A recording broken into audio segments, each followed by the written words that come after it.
네, 김 빠진 제재. 여기서 김은 금이 아닙니다. 김은 김정은의 김을 얘기합니다. 자, 신석구 부장. 네. 일단 총평부터 좀 해주시죠. 일단은 그 기대치에는 못 미쳤습니다. 초안에는 원유를 전면 차단한다는 조항이 있었고, 그 다음에 김일성, 김여정 등 북한의 정말 핵심 엘리트 5명을 제재하는 그런 내용이 있었습니다. 네. 그 두 가지 내용이 빠졌죠. 그래서 후퇴한 것입니다. 또 의미도 있습니다. 어쨌든 간에 원유에 관련된 원유를 제재한다는 내용을 결의안에 넣은 건 이번이 처음이고요. 네. 그동안에 없었습니까? 없었습니다. 지금까지 작년에 항공유를 제재한 적은 있습니다만 원유, 크루드 오일이라는 단어가 결의안에 들어간 건 이번 처음입니다. 그래서 앞으로 그 제재의 수위를 높여갈 수 있는 교두보를 마련했다는 점에서 큰 의미가 있습니다. 네, 이 원유 수출량을 동결한다는 게 의미가 있다는 얘기는 이 원유 수출을 동결하면 이게 생명줄을 차단한다 이런 얘기도 있더라고요. 이게 왜 그렇게 얘기를 하는 건가요? 지금 현재 중국이 북한에 무상 유상으로 약 50만 톤 정도의 원유를 공급하고 있는 것으로 알려졌습니다. 중국이 50만 톤. 그렇습니다. 네. 이 원유로 북한 경제가 사실상 돌아간다고 봅니다. 그 원유를 정제해가지고 군사용으로도 쓰고 예. 또 민간용으로도 쓰는 거죠.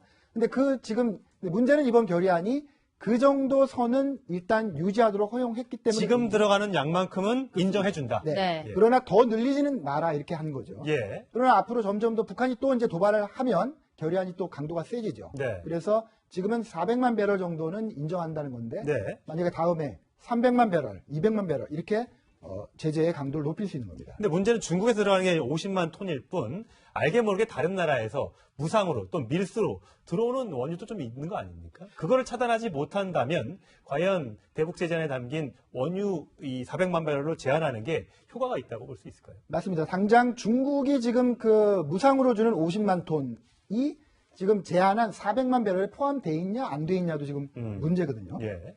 거기에다가 러시아가 있고요. 지금 최근에 미국이 발표한 바에 따르면은 싱가포르 회사 같은 것을 통해서 우회 수입을 통해서 원유를 가져가고 있습니다. 예. 네. 그런 게 한 배 정도 된다고 보면 한 100만 톤 정도가 들어간다고 보면 어떻게 그걸 적발해 가지고 그것을 지금 제재 수준인 400만 배럴로 맞출 것이냐.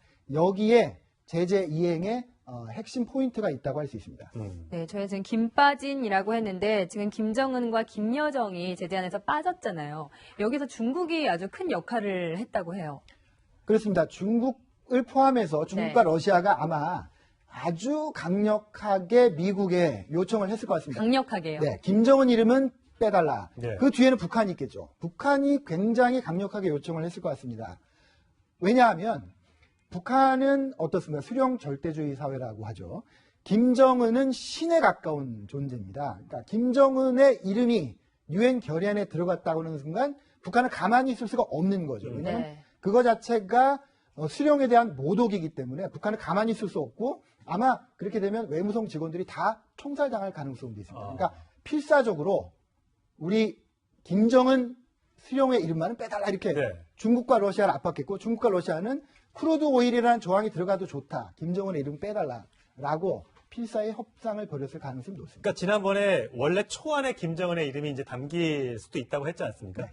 이름이 들어가면 김정은의 뭐 해외 여행을 금지하고 뭐 등등의 조치가 들어가게 되는 건데 그게 빠졌기 때문에 김정은은 이제 앞으로 자유롭게 해외도 나갈 수 있고 정상회담도 할 수 있고 이렇게 되는 겁니까? 아닙니다. 이미 아시다시피 김정은은 지금 6년째인데 네. 밖에 안 나가잖아요. 한 번도 안 나가. 네. 네, 본인이 안 나가는 겁니다. 왜? 핵미사일 개발하고 지금 그러고 있기 때문에 안에 숙청하고 말이죠. 밖에 나갈 형편도 처지도 안 되고 생각도 없는 것 같아요. 네. 그러니까 그 조항은 애초부터 실효성이 없는 조항이지만 제가 볼 때 미국은 왜 걸렀냐. 김정은을 결의안에 이름을 넣는다고 하면 중국과 러시아와 북한이 움직일 것이다. 그러면 그것을 협상 카드로 해서 크루드 오일, 원유 조항을 넣을 수 있을 것이다. 예. 정치적인 계산을 치밀하게 사전에 했을 것으로 보입니다. 자, 중국하고 러시아 결국 이번에도 보니까 그래서 일반 국민들은 우리 편이 아니구나. 역시 한미일이 한 편이고 북중러가 한 편이고 이렇게 해서 완전히 갈라지는 듯한 느낌을 가질 텐데 결국 이런 구도는 앞으로도 계속 될까요? 북한이 핵미사일을 개발하는 지금 거의 마지막 단계 아닙니까? 네. 근데 점점 더 위험한 단계로 가잖아요. 그러면 그럴수록 어쩔 수 없는 현상입니다.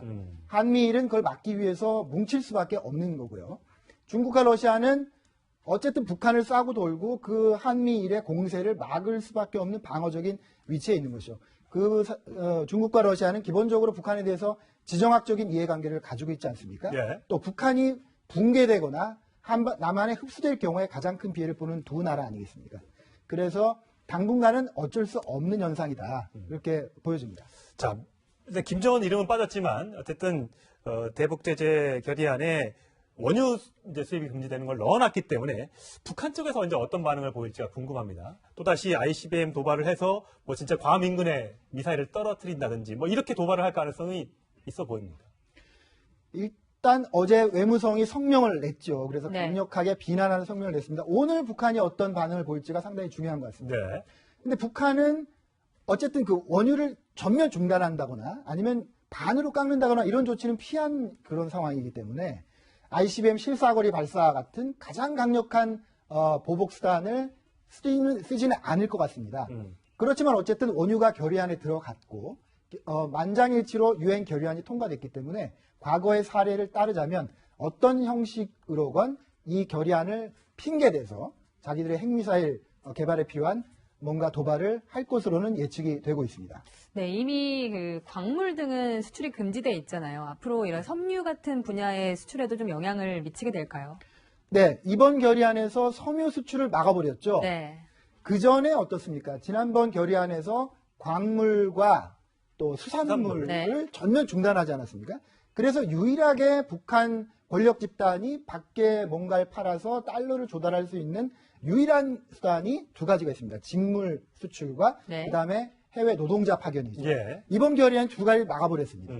그래서 결국은 북한이 벌어들일 수 있는 달러 수입원의 지금 90%를 막았다고 네. 봅니다. 예. 이제 10% 자잘한 어떤 예. 것밖에 남지 않았기 때문에 특히 북한 권력기관들이 달러를 벌어들이지 못한다는 것은 중요한 의미가 있습니다. 예. 그 권력기관들이 달러를 벌어야 김정은한테 충성 자금도 바치고 네. 그 돈으로 조직을 굴리는 거거든요. 네. 그 조직이 당이든 군이든 내각이든 지금 잘 돌아가지 않는 그런 상황이 되게 되면 예. 네. 북한 내부에 중대한 변화가 올 가능성도 배제할 수 없습니다. 네. 네. 북한이 뭐 작년에 핵실험도 했습니다만 김정은이 그동안 여러 차례 민생 행보와 군사 행보, 안보 행보를 많이 했었는데 올해는 전부 다 미사일만 쏘러 다니느라고 거의 그 민생 행보를 하지 않았는데 오늘 노동신문에는 보니까 낙도 그 선생님들을 만나러 갔다고 하더라고요. 그 얘기는 잠깐 이 국면에서 빠져나가려는 의도일까요? 아니면 잠깐 눈을 상대로 또 돌리기 위한 그런 또 하나의 또 수작이라고 해야 될까요? 그렇게 보여야 될까요?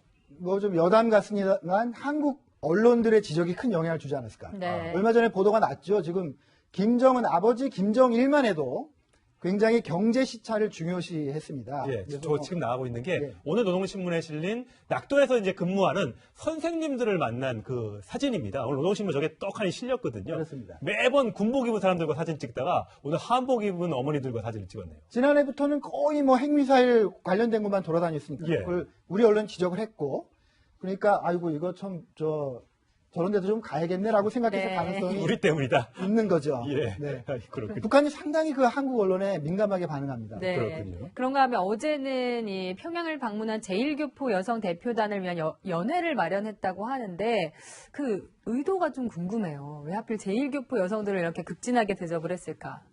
제1교포 여성들의 단체 창립 70주년이라고 하죠. 네. 계산해 보니까 1943년인데 해방되기도 전이고 6.25 전쟁도 전이지 않습니까? 네. 어쨌든 제1교포 그리고 여자들 이렇게 생각하면 두 가지를 우리가 추정할 수 있습니다. 예. 하나는 김정은의 어머니가 고용이 네. 네. 제1교포 출신 무용수 아니겠어요? 그렇죠. 그러니까 어머니 신격화를 위한 어떤 정지 작업일 가능성이 있습니다. 네. 예. 또 한 가지 생각할 수 있는 거는 지금 북한에 돈이 없잖아요. 네. 북한이 돈이 없을 때마다 가장 먼저 손을 벌리는 것이 바로 조총련들입니다. 아, 네. 그렇군요. 일본계 자금을 끌어와서 위기를 해결했는데 지금 이 유엔 제재 정국에서 일본에 또 한번 길을 찾고자 하는 그런 가능성도 있습니다. 하지만 사실 뭐 김정은의 어머니가 고영이라는 거 우리는 알고 있는데 북한 주민은 제대로 모르는 사람도 많다고 합니다. 신격화를 하고 싶어도 노동신문에서 이름을 보기가 참 어려운데 태영호 전 영국 주재 북한 대사관 공사가 이렇게 증언한 적이 있습니다. 들어보시겠습니다. 김정은으로서는 자기 아버지와 지금까지 같이 온 그 늙은 동료들이 옆에 있는데 그 앞에서 차마 자기 어머니가 김정은의 공식 부인이라고 떳떳하게 말할 수 없는 거예요. 북한에서는 북송 제1교포를 째포, 제1교포를 비난하는 표현이라고 하는데 어떻게 김정은은 이 어머니를 앞으로 우상화를 해 나갈까요? 제1교포라는 큰 단점이 있고요. 또 하나는 정실 부인이 부인이 아니라는 네. 점이죠. 그러니까 정통성 면에서는 큰 문제가 있습니다. 북한의 기존 어떤 가치 질서를 바꾸지 않으면 이 하기가 참 어려운 작업이거든요. 예. 아마 김정은이 여러 가지 뭐 핵미사일도 개발해야 되고 시장에 확산되는 문제도 막아야 되고 여러 가지 고민이 있겠지만 바로 어머니 문제 고민하고 있다는 바로 그런 증거인 것 같습니다. 예, 김정은의 아킬레스건이 될지도 모르겠습니다. 자, 오늘 말씀 잘 들었습니다. 고맙습니다.